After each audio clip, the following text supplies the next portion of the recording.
24/7 पर। छोटी सी आयुर्वेदिक कंपनी ने एक ब्रांड बनाया केश किंग और मात्र 6 साल के अंदर उसको बेच दिया 1651 करोड़ रुपए में इमामी को। और अगर आपको लग रहा है तो तुक्के की बातें हो जाता है किस्मत से। उसके बाद इस व्यक्ति ने, जिसने ब्रांड लॉन्च किया था, उसके बाद एक के बाद एक कई ब्रांड की झड़ी लगा दी। डॉक्टर ऑर्थो, पेट सफा, रूप मंत्रा, सच्ची सहेली, एक्यूमास और भी ऐसे 2-3 ब्रांड है जिसका आपने जगह जगह नाम सुना होगा। कौन है ये ब्रांड मशीन? तो आज बात करेंगे संजीव जुनेजा की, जिन्होंने अपनी जर्नी चालू की थी मात्र 2000 रुपए और एक छोटे से कमरे से, लेकिन आज कई ब्रांड्स के मालिक हैं। आज की केस स्टडी में आपको सीखने को मिलेंगे 6 ब्रांडिंग और मार्केटिंग के लेसन्स, जो अगर आप बिजनेस कर रहे हैं या बिजनेस करना चाहते हैं या बिजनेस के प्रति अगर आपका जनरल इंटरेस्ट रहता है तो आपको मदद करेंगे ब्रांड बनाने में, ब्रांड को फैलाने में और उसकी मार्केटिंग करने में। तो ब्रांडिंग के बेसिक्स के लिए ये वीडियो जरूर अंत तक देखिएगा। करते हैं वीडियो की शुरुआत।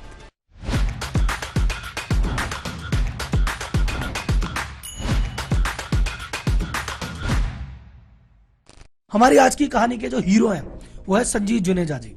इनके फादर आयुर्वेदिक के डॉक्टर थे। एक छोटा सा क्लिनिक है जहां पे आयुर्वेदिक की मेडिसिन का ये काम किया करते थे। तो उन्होंने पिताजी के साथ रह के आयुर्वेदिक मेडिसिन और बाकी चीजों का काम सीखा। लेकिन 1999 में जब इनके पिताजी एक्सपायर हो गए तो हालत बहुत टाइट हो गई। ऐसा लगा कि भैया पिताजी तो चले गए, अब काम कैसे होगा।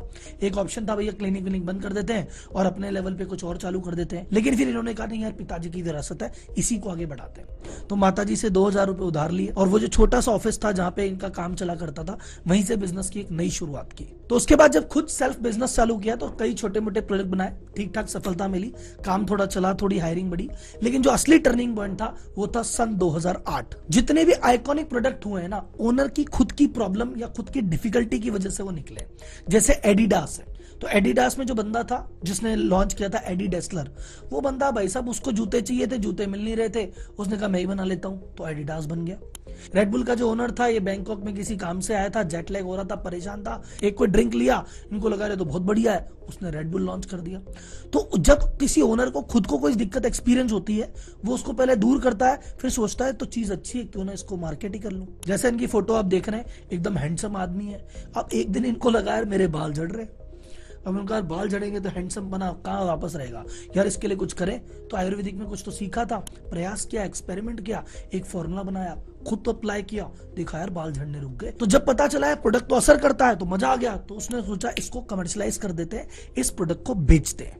लेकिन आप उस दौर को याद करो, 2008 के आसपास, उसमें बहुत सारी एमएनसी कंपनी है और बहुत सारे हेयर के प्रोडक्ट आते थे। इतने बड़े मार्केट में इतनी बड़ी बड़ी एमएनसी के सामने कैसे लड़े एक छोटा सा आयुर्वेदिक कंपनी वाले। लेकिन एंटरप्रेन्योर तो एंटरप्रेन्योर होता है, हर मुसीबत का हल निकाल लेता है। उन्होंने कहा देखो अभी जो मार्केट में जितनी भी ब्रांडिंग हो रही है वो सारी स्टाइलिंग पे हो रही है कि आपके जो बाल हैं वो भैया चमकने चाहिए, शाइनी होने चाहिए, खुले होने चाहिए, लंबे होने चाहिए। स्टाइलिंग की बात कर रहे हैं, सुंदर लगने की बात हो रही है, बालों की हेल्थ की बात नहीं हो रही थी।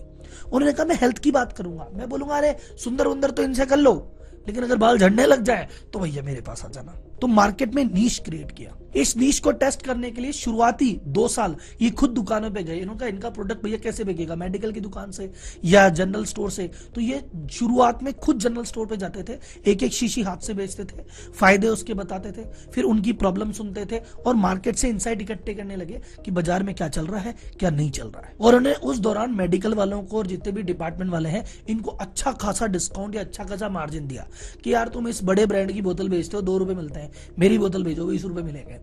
तो जब इतना मार्जिन मिला तो ट्रेड से पुश आया। अगर कोई व्यक्ति आता था तो दुकानदार कहता था यार ये वाली लो, आजकल अच्छी चल रही है। प्लस इन्होंने फिर कहा कि यार अगर ट्रेड से तो पुश आने लग गया है, मार्केट से भी पुल आना चाहिए। तो इन्होंने फिर पेपर में बड़े बड़े ऐड देने चालू किए, कस्टमर से सीधी बात की कि भैया तुम स्टाइलिंग के पीछे पागल हो या तुम्हें हेल्थ चाहिए। तो जिनके भी समझ में आया यार बात तो सही है, हेल्थ पे भी, तो इधर अब कस्टमर जाके दुकान पे मांगने लग गया कि भैया देना कैश किंग। तो इधर से कस्टमर भी मांग रहा है, उधर से वो पुश कर रहा है, तो भैया इसकी सेल धीरे धीरे आगे बढ़ी। जब थोड़ा सेल में जोर आया और जेब में थोड़े पैसे खनके तो इन्होंने कहा इसको सेलिब्रिटी भी जोड़ लेते हैं। तो उस समय इन्होंने जोड़ा जूही चावला को, जो कि एकदम इन सेलिब्रिटी नहीं थी कि अगर कोई ट्रेंडी सेलिब्रिटी को लेते तो भाई बहुत मोटे पैसे मांगते। अब जूही चावला वैसे तो फेमस है लेकिन काफी समय से पिक्चरों से दूर है, तो कम बजट में इनका काम भी हो गया। अब उसका इंपैक्ट क्या हुआ, पहले साल की सेल 6 करोड़ पर दूसरे साल ये फिगर हो गया डबल, 13 करोड़ रुपए। तीसरे साल ये फिगर फिर डबल हो गया 29 करोड़ रुपए। तीसरे साल ये फिगर 5 गुना हो गया 150 करोड़ रुपए। उसके बाद ये फिगर चला गया 300 करोड़ रुपए। तो 60% से ज्यादा CAGR की रेट से ये ग्रोथ कर रहा था। तो जब कोई प्रोडक्ट इतनी तेजी से आगे बढ़ता है तो हर बड़ी बड़ी कंपनी की निगाह आती है, यार ये क्या चीज बिक रही है, यार तो हम भी बेचनी है। अब वो इतनी जल्दी प्रोडक्ट बनना मुश्किल था और इस प्रोडक्ट का नाम तो भैया बाजार में पहुंच गया था। तो बड़ी कंपनियों ने कहा नया प्रोडक्ट बनाने से अच्छा है इसी को खरीद लेते हैं। तो गोदरेज, इमामी, बहुत सारे ब्रांड आए, लेकिन फाइनली बात बैठी इमामी से। इमामी ने इनके सेल का 5 गुना वैल्यूएशन करके 1651 करोड़ में इस पूरी कंपनी को और इस पूरी रेंज को खरीद लिया। अब जब इनसे पूछा गया कि भैया इतना सक्सेसफुल चीज थी तो आपने बेचा क्यों, इन्होंने कहा देखो ऐसा है, इतने बड़े लेवल पे हम पहुंच गए थे, हमको भी नहीं पता था इतनी सफलता मिलेगी। अब इस सफलता को मैनेज कैसे करना है, मुझे बहुत ज्यादा इंफ्रास्ट्रक्चर लगाना पड़ेगा, जगह जगह होलसेलर बनाने पड़ेंगे, डीलर बनाने पड़ेंगे, वेयर हाउस बनाने पड़ेंगे, मुझे मेरी फैक्ट्री का सेटअप बड़ा करना पड़ेगा। अब इतना सारा काम मैं इस प्रोडक्ट के साथ करने से अच्छा है कि इस प्रोडक्ट को किसी को और सेल करूं और एक नया प्रोडक्ट बनाने में दिमाग लगाऊं, क्योंकि इन्होंने कहा प्रोडक्ट की मेरे पास कमी थोड़ी है, एक बेच के दूसरा आ जाएगा। अब जब प्रोडक्ट बिक गया और पैसे आ गए तो लोगों ने कहा रे तुक्के की बात है, एक प्रोडक्ट तुक्के से चल गया, ऐसे हलवा थोड़ी दूसरा प्रोडक्ट बना देगा। इसने कहा हलवा ही है, बना के दिखाऊंगा। संजीव भाई ने सोचा जो मेरा पहला ब्रांड बना था वो बना था प्रॉब्लम पे, तो दूसरा भी मैं एक प्रॉब्लम पे ही बनाता हूं। पर कौन सी प्रॉब्लम थी और उस पे कौन सा ब्रांड बनाया, उस पे चलेंगे आगे। बट उससे पहले एक इंपॉर्टेंट बात आपके काम की। आदमी बिजनेस बना तो लेता है, चला भी लेता है, पर उस बिजनेस को ब्रांड बनाना बहुत मुश्किल है। ऐसा ब्रांड जो आपके नाम से चले, उसको बनाने के लिए कुछ छोटे मोटे टिप्स जो हैं वो आपको मिलेंगे इस वीडियो के अंत में। लेकिन आप उसको डिटेल में समझना चाहते हैं तो कुकू FM पे जाइए और टाइप कीजिए, एक बुक का नाम है अपने बिजनेस को ब्रांड कैसे बनाएं। पूरी बुक को वर्ड बाय वर्ड भी सुन सकते हैं, पढ़ने की टेंशन नहीं है, आराम से कान में ईयरफोन लगाए और सुन लिया। उससे क्या है, जो स्क्रीन पे अपन को इरिटेशन आती है उससे भी आप बचे रहेंगे। नहीं तो कईयों को स्क्रीन एडिक्शन है कि वो 6 घंटे की किताब है तो भैया आंखें जलानी पड़ेगी। कुकू FM पे वो टेंशन ही नहीं है। और ना सिर्फ ये बुक, बिजनेस, फाइनेंस, हिस्ट्री, इन सभी कैटेगरी में 10,000 से ज्यादा किताबें अवेलेबल है। इस बुक के अलावा एक बुक और है, management lesson from iconic brands of India. इसमें इंडिया के ब्रांड्स कैसे बाहर तक पहुंचे, कैसे पहुंचे, उनकी सफलता की कहानी वो भी आपको सुनने को मिलेगी। तो इस बुक को भी आप सुन सकते हैं। अगर आप मेरा कूपन कोड RM50 काम में लेते हैं तो आपको 50% डिस्काउंट मिलेगा, यानी जो 99 रुपए महीने का सब्सक्रिप्शन है वो मिलेगा आपको मात्र 49 रुपीज में। तो डिस्क्रिप्शन में और पिन कमेंट में इसका लिंक है, प्लीज जाइए, डाउनलोड कीजिए और अपनी कंपनी को ब्रांड बनाने के लिए क्या टिप्स, क्या चीजें हैं उसको ध्यान से सुनिए। तो संजीव भाई ने सोचा कि मेरा पहला जो ब्रांड बना था एक प्रॉब्लम पे बना था, हेयर फॉल की प्रॉब्लम थी, ब्रांड बन गया। अब कोई दूसरी प्रॉब्लम ढूंढो जिस पे ब्रांड बने, और वो प्रॉब्लम उनको मिली कब्ज। तो कब्ज को लेके उन्होंने कुछ फॉर्मूले ट्राई किए और एक नया प्रोडक्ट बनाया। प्रोडक्ट का नाम क्या था? पेट सफा, हर रोग दफा। अब देखो इनकी स्ट्रेटजी, ये जब भी कोई प्रोडक्ट लॉन्च करते हैं उसमें कुछ कॉमन चीजें होती है। सबसे पहले इनका कम्युनिकेशन बहुत क्लियर होता है।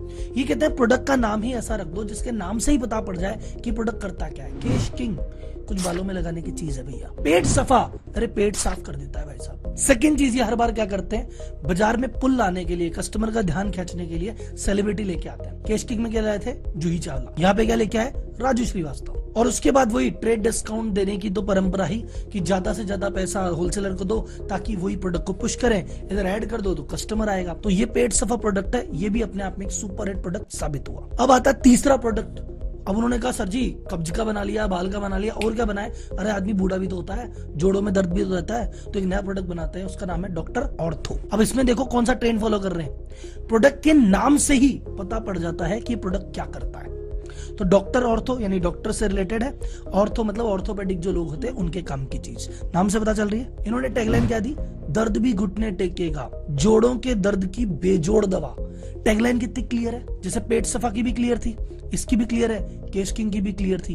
तो ये कहते हैं प्रोडक्ट का नाम ऐसा रखो जो कैची हो, दूसरा टैगलाइन जिससे सब पता चल जाए। और इसमें भी एक सेलिब्रिटी लेके आए। कौन सी सेलिब्रिटी लेके आए? वैसे तो वीडियो में आपको दिख गया होगा, लेकिन कमेंट बॉक्स में बताओ। अब अपना आंसर कमेंट बॉक्स में देते रहना, मैं आपको रियल आंसर बताता हूँ। जावेद अख्तर। देखते हैं किसका सही किसका गलत। फोर्थ, फिर प्रोडक्ट लॉन्च कर दिया रूपमंता। सेम स्ट्रेटजी, प्रॉब्लम ढूंढी, चेहरे पे कील मुहासे की प्रॉब्लम है भैया, प्रोडक्ट लेके आ गए। प्रोडक्ट लेके आ गए, इसमें सेलिब्रिटी प्रीति जिंटा को डाल दिया, ट्रेड मार्केट को पुश दिया, एकदम क्लैरिटी, रूप का मंत्र। वाह, नाम में क्लैरिटी। और इन्हीं स्ट्रेटजी पे इन्होंने एक के बाद एक कई ब्रांड बनाए। इन्होंने एक्यूमास ब्रांड इसके ऊपर बनाया। अभी करंटली बैडमैन नाम से एक प्रोडक्ट लॉन्च किया है। इसकी सक्सेस पे केस स्टडी फिर कभी। अभी अपन डिस्कस करते हैं 6 ब्रांडिंग के लेसन जो आपको इस वीडियो से, इस केस स्टडी से सीखने को मिले। कागज पेन लेके बैठ जाइए। ब्रांडिंग का लेसन नंबर 1, प्रोडक्ट सॉलिड होना चाहिए। आपका प्रोडक्ट ऐसा होना चाहिए जो व्यक्ति उसको काम में ले उसको असर मिलना चाहिए, उसका काम होना चाहिए, और अगर वो खुश हो जाएगा तो अपने आप उस प्रोडक्ट का रिपीट सेल करेगा, प्लस 4 आदमी को और बताएगा। तो ये कहते हैं कि भैया देखो, प्रोडक्ट सॉलिड होगा तो उसकी मार्केटिंग में मजा आता है, क्योंकि पता चला मेरे प्रोडक्ट में दम तो है नहीं और मैंने मार्केटिंग दुनिया भर की कर दी। उस चक्कर में बहुत सारे लोग आ गए और उन्होंने लिया रे बेकार है, तो मेरे प्रोडक्ट की पॉजिटिव मार्केटिंग से ज्यादा नेगेटिव मार्केटिंग हो जाएगी। तो मार्केटिंग कब करनी? जब प्रोडक्ट में तुम्हारे दम हो। लेसन नंबर 2, ब्रांड में एक लेसन चलता है कि भैया आपको एक किस नीश मार्केट में खुद को पोजीशन करना पड़ेगा। आप बोले मैं हेयर मार्केट में काम कर रहा हूं, तो हेयर मार्केट में अगर एक जाते उस समय बोलते मैं भी स्टाइल करूंगा, तो भाई साहब निमट जाते, कोई नहीं पूछता इनको दबा देते, छोटी सी तो मछली थे। इन्होंने कहा मैं स्टाइल मार्केट में गया ही नहीं। मैंने कहा मैं तो हेयर की हेल्थ की बात कर रहा हूँ। पेट सफा वाले मार्केट में गए तो इन्होंने कहा यार मैं तो कब्ज की बात कर रहा हूँ, और इन्होंने उसका लोगो भी वैसा ही बनाया, डिजाइन भी वैसे ही बनाई और वैसे ही सेलिब्रिटी लेके आए। लेसन नंबर 3, इंडिया में सेलिब्रिटी के लिए जनता पागल है। इंडिया में सेलिब्रिटी किसी प्रोडक्ट के साथ खड़ा हो जाता है, उसको जनता अच्छा मान लेती है। तो इन्होंने इस मंत्र को माना कि यार कोई भी प्रोडक्ट लॉन्च करना है उसको अवेयरनेस के लिए एक सेलिब्रिटी लगेगा, लेकिन जरूरी नहीं है कि सेलिब्रिटी के लिए 50 लाख या 1 करोड़ खर्च करके शाहरुख खान को लाया जाए। कोई भी सेलिब्रिटी जिसको जनता जानती है, चाहे जानती थी,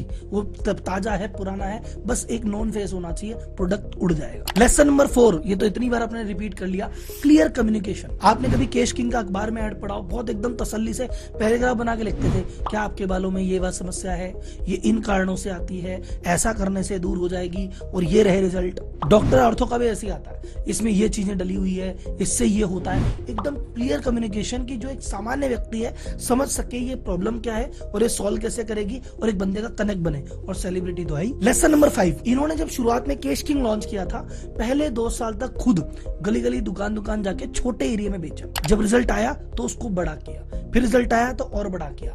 वैसे ही कोई भी प्रोडक्ट लॉन्च करते हैं 6 महीने साल भर इसको ट्रायल स्टेज में रखते हैं और एक लिमिटेड एरिया में घुमाते हैं, रेस्पॉन्स लेते हैं। जब पॉजिटिव आता है तो उसको आगे लेके जाते हैं, नहीं तो वहीं उसको ड्रॉप कर देते हैं। तो ऐसा नहीं है कि भाई साहब इनके सारे ब्रांड सफल हुए, लेकिन ये सफल ब्रांड है उनके बारे में आप जानते हैं, असफलता चुपके से छुपा लेते हैं। And last but not the least, जहां प्रॉब्लम है वहां ब्रांड है। जहां कील मुहासे की प्रॉब्लम थी वहां रूप मंत्रा बना दिया, जहां कब्ज की प्रॉब्लम थी वहां पेट सफा बना दिया। तो अगर आपको कोई ब्रांड बनाना है तो पहले एक प्रॉब्लम पकड़ लो या पहले एक नीड पकड़ लो। जैसे नीड का एग्जांपल दूं, स्टेटस की नीड है, हर आदमी को अपने दिखाने की चाह में कितना बढ़ाऊं, तो एप्पल निकाल लो भाई, ले 1 लाख रुपए कर दे, चाह पूरी, ब्रांड बन गया। किसी की चाह या किसी का दर्द को पकड़ लो, समझ लो, ब्रांड रेडी है। तो ये तो थे आपके आज ब्रांडिंग लेसन की क्लास, और ये हुई संजीव जुनेजा की केस स्टडी। इससे रिलेटेड कोई ऐसा प्रोडक्ट जिसके बारे में बहुत डिटेल में जानना चाहते हो, या कोई ऐसा बंदा जिसकी केस स्टडी आप चाहते हैं, तो मुझे कमेंट बॉक्स में बताइए, हम जल्दी उस पर विचार करेंगे और आपके लिए बना के लाएंगे। तब तक के लिए धन्यवाद।